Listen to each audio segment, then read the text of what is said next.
The fall of traditional hierarchies, whether corporate, governmental, or those rooted in false authority, represents one of the most significant shifts of the modern era.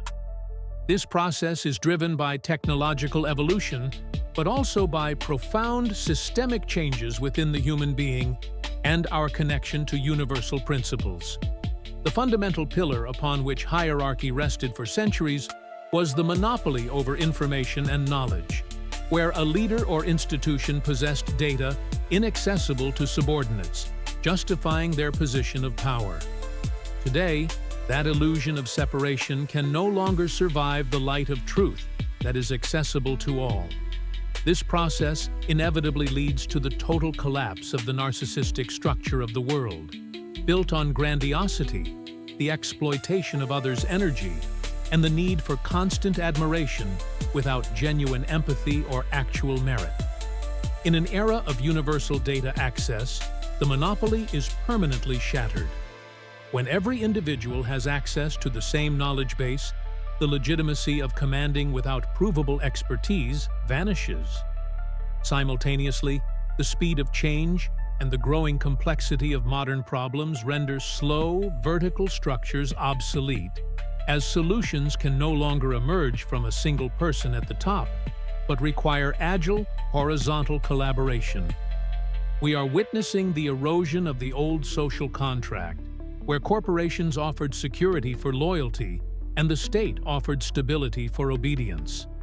Since these systems no longer fulfill their part of the bargain, people no longer feel obligated to respect imposed authorities, while digital transparency daily exposes the incompetence and hypocrisy of those hiding behind titles, destroying the myth of their infallibility.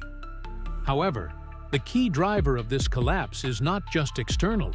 It lies in a deep expansion of consciousness, where the human being stops functioning at the level of mere survival and fear, the primary tools of control, and begins to strive for self-realization and spiritual awakening.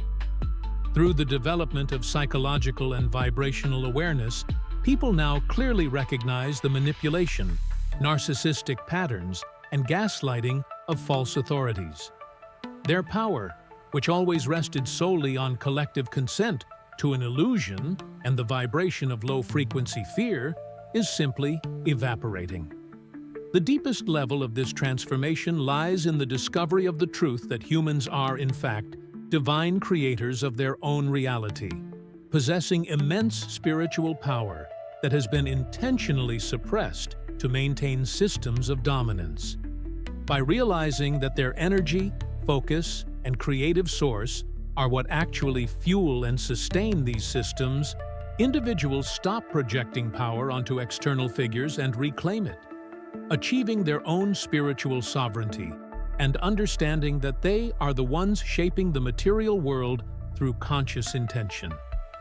In this process, authenticity becomes the only true currency. In a world where all facades are cracking, only that which is original and true retains value. Being authentic means ceasing to play assigned roles in someone else's script and becoming the author of your own life. Authenticity is both a shield against manipulation and a compass through the chaos of transition. When a person stands in their truth, they become immune to false authorities that only exist as long as they have your permission to define you. Spiritual awakening brings the realization that a title does not guarantee character, and that inner integrity, aligned with universal laws, is far more valuable than status within a corrupt structure that fed on human insecurity for decades. As consciousness expands, we realize we are all parts of the same field of awareness, that we are interdependent, and that we do not need shepherds or artificial bureaucratic verticals to solve our problems, but direct connection with our own source and with our peers through collective intelligence. This transition from the parent-child model to the model of the conscious, sovereign being marks the final breakdown of the narcissistic world order, where power was drawn from external force and dominance. Now, power is understood as the light emanating from within, based on authentic resonance and spiritual competence, while false authorities, deprived of the ability to control a being that has realized its creative nature, become redundant relics of the past in a world that no longer relies on command, but on conscious co-creation and divine authenticity. Now that you know your attention and your energy are the very things powering the systems you no longer trust, are you truly ready to withdraw that power and become the sole authority of your own life? Leave your thoughts in the comments section.